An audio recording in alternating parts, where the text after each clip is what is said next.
Olá, seja bem-vindo a essa edição de domingo. Você confere agora os principais destaques internacionais dos últimos dias. Nós começamos essa edição falando sobre as mudanças climáticas. Isso porque, segundo um relatório divulgado pelo Observatório Europeu Copérnicos, a preocupação das pessoas sobre o clima aumentou. O mês de março foi o mais quente já registrado. Segundo os cientistas que fizeram o levantamento, com esse número preocupante, este período foi o 10º mês consecutivo de recorde de calor. O que chama mais a atenção é que, em tese, cada um dos últimos 10 meses foi classificado como o mais quente da história, na comparação com cada mês correspondente aos anos anteriores. O Copérnicos informou ainda que os meses entre abril de 2023 e março de 2024 foram considerados os 12 mais quentes no planeta, com temperatura 1,58 graus Celsius acima da média da era pré-industrial no século XIX. Vale ressaltar que grande parte das nações do planeta fazem parte do Acordo de Paris de 2015, quando foi estabelecido que o objetivo seria manter o aquecimento global em um nível igual ou inferior a 1,5 graus Celsius, o chamado limite seguro das mudanças climáticas. E é óbvio que as causas para esse aumento da temperatura do planeta não poderiam ser outras. Os cientistas do Observatório Europeu afirmaram que o principal motivo para as temperaturas acima da média foi a emissão de gases que provocam o efeito estufa. Tantas mudanças provocadas pelo homem também provocaram profundas alterações no tempo, com as criações como os fenômenos El Niño e Laninha. A cada mês que passa, a população mundial vem sentindo mais os impactos do aquecimento global e da aceleração do calor em situações sem precedentes. É nítido que o mundo precisa alterar seus conceitos de produção industrial e utilização de combustíveis fósseis, senão, em algum momento, poderá ser tarde demais para correr atrás do prejuízo. E isso é um problema para todos, já que as mudanças climáticas puderam ser notadas nos últimos meses em diversos pontos da Terra e não somente em lugares específicos. A Suíça foi condenada pelo Tribunal Europeu na terça-feira por não combater as mudanças climáticas. A decisão foi considerada histórica. A Corte de Estrasburgo deu razão à Associação Idosas pela Proteção do Clima, formada por 2.500 mulheres com média de idade de 73 anos, que alegou que as deficiências do país em termos de proteção ambiental prejudicaram gravemente o estado de saúde de suas integrantes. O tribunal decidiu a favor das idosas ao considerar que a Suíça violou o artigo 8º da Convenção Europeia dos Direitos Humanos ao não adotar medidas capazes de mitigar os efeitos futuros e potencialmente irreversíveis das mudanças climáticas. Presente em Estrasburgo, a ativista sueca Greta Thunberg comemorou a decisão. Esse é apenas o começo da litigância climática. Cada vez mais e mais pessoas levam os governos à justiça em todo o planeta para que sejam responsabilizados por suas ações. Essa decisão mostra que não há volta, que temos que lutar ainda mais, porque em uma emergência climática tudo está em jogo. Apesar da vitória das idosas suíças, a rejeição de outras 2 demandas por parte da Corte contra Portugal e França, ambas por vício processual, representaram um banho de água fria para os ativistas. Em especial, o caso do grupo de jovens portugueses que processou todos os países da União Europeia, além de Noruega, Suíça, Turquia, Reino Unido e Rússia, após os devastadores incêndios que deixaram mais de 100 mortos em Portugal em 2017. O TEDH considerou que os autores não esgotaram todos os recursos disponíveis na justiça portuguesa.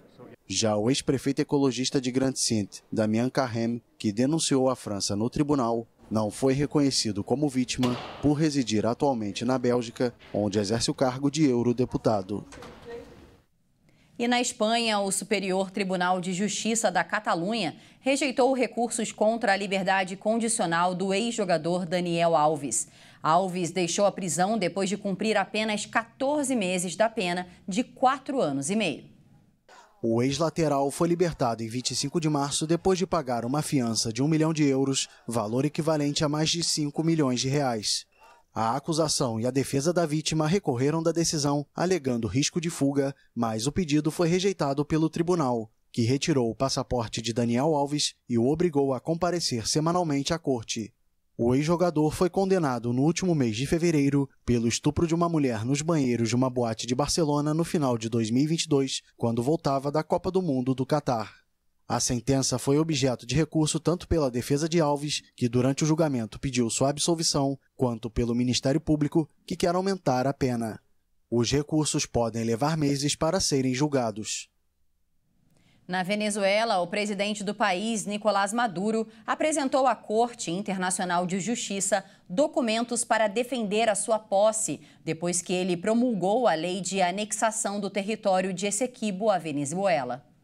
Os documentos entregues pela Venezuela à Corte Internacional em Haia, na Holanda, apresentam, segundo Nicolás Maduro, a verdade histórica, com provas de que o país é o único proprietário do território da Guiana Essequibo. A Venezuela reivindica o Acordo de Genebra, assinado em 1966 com o Reino Unido, antes da independência guianesa, que anulou esse texto e criou bases para uma solução negociada. Já o governo da Guiana pede que a Corte ratifique um documento de 1899 que fixou as atuais fronteiras. A Corte de Haia não tem jurisdição para julgar o caso neste momento, mas vai analisar os documentos. A Guiana recebeu com satisfação a decisão da Venezuela de apresentar argumentos. Com as apresentações de ambos os estados, o tribunal poderá levar em conta todas as provas e justificativas e emitir uma sentença. A Venezuela promulgou uma lei que designa o território de Essequibo como um novo estado venezuelano, a Guiana Essequiba, e denunciou a instalação de bases militares secretas dos Estados Unidos. A Guiana considerou que esse instrumento constitui uma violação flagrante dos princípios mais fundamentais do direito internacional, e funcionários do alto escalão anunciaram hoje que o presidente Ilham Aliyev pediu que o Conselho de Segurança da ONU discuta a situação. O ministro das Relações Exteriores da Guiana, Hugo Todd, disse que o país espera que essa instância emita uma declaração sobre a ameaça da Venezuela. A controvérsia centenária por este território de 160 mil quilômetros quadrados, rico em petróleo e outros recursos naturais, recrudesceu após a descoberta de reservas pela petroleira ExxonMobil em 2015. A escalada da tensão nos últimos meses gerou temores de um conflito regional. Os presidentes Ilham Aliyev e Maduro se reuniram em dezembro do ano passado e concordaram em não recorrer a ameaças nem a usar a força. O chefe do Hamas perdeu 3 dos seus filhos em um bombardeio israelense no norte e no centro da faixa de Gaza e alertou que o ataque não acabará com a determinação do movimento islamista após 6 meses de guerra. O fato ignorou, inclusive, os esforços dos mediadores internacionais para chegar a uma trégua. A informação foi confirmada tanto pelo líder do movimento islamista palestino, radicado em Doha, no Catar, como pelo exército de Israel e inteligência interna do país, que classificaram os homens de agentes militares do Hamas. Imagens divulgadas mostram o momento em que Haniyeh, que visitava palestinos feridos em um hospital na capital catari, recebeu a notícia das mortes. À rede Al Jazeera, o chefe do Hamas relatou o martírio de 3 filhos e alguns de seus netos, acrescentando que o ataque não acabará com a determinação do movimento islamista palestino após 6 meses de guerra. Segundo a rede Qatari, um drone atingiu o veículo da família no acampamento de refugiados de Al-Shat, no norte do estreito e devastado território palestino. Em um comunicado, o Hamas confirmou a morte dos 3 filhos de Haniyeh e de 4 dos seus netos. Na Itália, o corpo da 7ª vítima de uma explosão da usina hidrelétrica da Enel, localizada no centro do país, foi encontrado. O acidente deixou ao menos 3 mortos e 5 feridos graves na terça-feira. As equipes de resgate retiraram mais 3 corpos dos níveis subterrâneos da usina de Barghi, no Lago Suviana, perto de Bolonha. Cerca de 100 bombeiros, incluindo 12 mergulhadores, trabalham no local para continuar as buscas. De acordo com autoridades locais, uma turbina explodiu no 8º andar abaixo d'água, deixando também feridos. As causas do acidente ainda não foram determinadas e a promotoria de Bolonha investiga o caso. A central é administrada pela Enel Green Power, unidade de produção de energia renovável da gigante italiana Enel, que criou um fundo de 2 milhões de euros para as vítimas e seus familiares.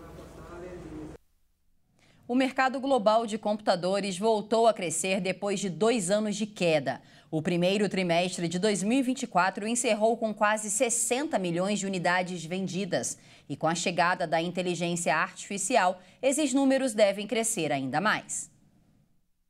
Segundo o levantamento de uma empresa de pesquisa do mercado, foram vendidos 59,8 milhões de PCs em todo o mundo no período, um aumento de 1,5% em relação ao mesmo trimestre do ano passado, quando as vendas caíram 28,7%.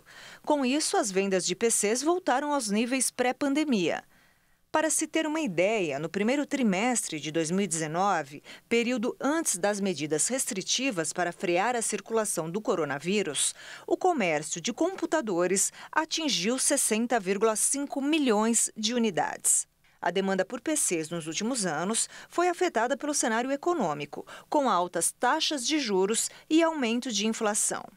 Isso fez com que muitos adiassem a atualização de seus equipamentos, inclusive as empresas. No estudo feito pela International Data Corporation, esse aumento nas remessas globais no primeiro trimestre foi impulsionado pela base de comparação anual mais fraca e também pela desaceleração da inflação em várias regiões, o que tem ajudado à recuperação da demanda por computadores pessoais nas Américas e também na Europa. Nesse cenário de retomada, quem está mais atrasada é a China, dada a situação econômica do país. Quando olhamos para a situação no Brasil, as vendas de PCs registraram queda em 2022 e 2023, mas o mercado está 33% mais aquecido se comparado com os níveis de 2019, no ano pré-pandemia. A expectativa para os próximos trimestres é de que a disponibilidade de computadores com capacidade para inteligência artificial aumente ainda mais a demanda. A atleta francesa Anouk Garnier superou a vitória de um sul-africano ao se tornar recordista mundial da escalada com corda na Torre Eiffel, em Paris. Usando apenas a força dos braços e pernas e uma corda, a francesa Anouk Garnier subiu 110 metros da Torre Eiffel e estabeleceu nesta quarta-feira um novo recorde.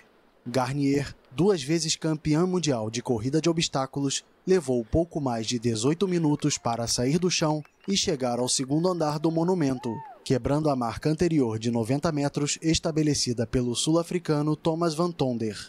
Na categoria feminina, o recorde pertencia à dinamarquesa Ida Mathilde Stensgaard com apenas, entre aspas, 26 metros. Não sei, na verdade é uma loucura. Não acredito que acabei de fazer isso. Sempre visualizei esse momento e trabalhei muito ao longo do último ano. Não posso acreditar que realmente aconteceu.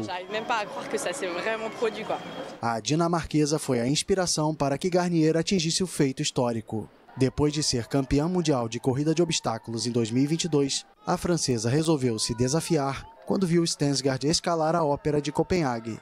Garnier então lançou o desafio com o objetivo de arrecadar fundos para a luta contra o câncer, doença que sua mãe enfrenta. A Torre Eiffel é o símbolo da França. Além do mais, estamos em um ano de Jogos Olímpicos. Sempre gostei da abordagem de Gustave Eiffel de sonhar com coisas grandes que pareciam impossíveis, mas que eram possíveis. É importante inspirar as pessoas para que acreditem nos seus sonhos. Após alguns dias de descanso, Garnier vai voltar às corridas de obstáculos e em 9 de maio será uma das condutoras da tocha olímpica em Marsella, no sul da França. A bicampeã mundial também vai ser uma das embaixadoras do programa de voluntários dos Jogos Olímpicos de Paris. E antes da gente encerrar, vamos conhecer os fenômenos conhecidos como anéis vulcânicos, liberados pelo vulcão Etna e que são formados principalmente por vapor d'água. As imagens são espetaculares. As curiosas formas circulares da fumaça expelida pelo vulcão Etna nos últimos dias são resultantes de uma rara combinação pela explosão de bolhas de gás disparadas em alta velocidade de dentro de uma passagem estreita no interior do vulcão em direção à superfície. Dependendo das condições climáticas, os anéis ficam suspensos no ar de 1 a 10 minutos. Apesar de parecer uma simples fumaça em formato redondo, os cientistas afirmam que o fenômeno é composto principalmente por 80% de vapor de água e 20% por dióxido de enxofre e dióxido de carbono.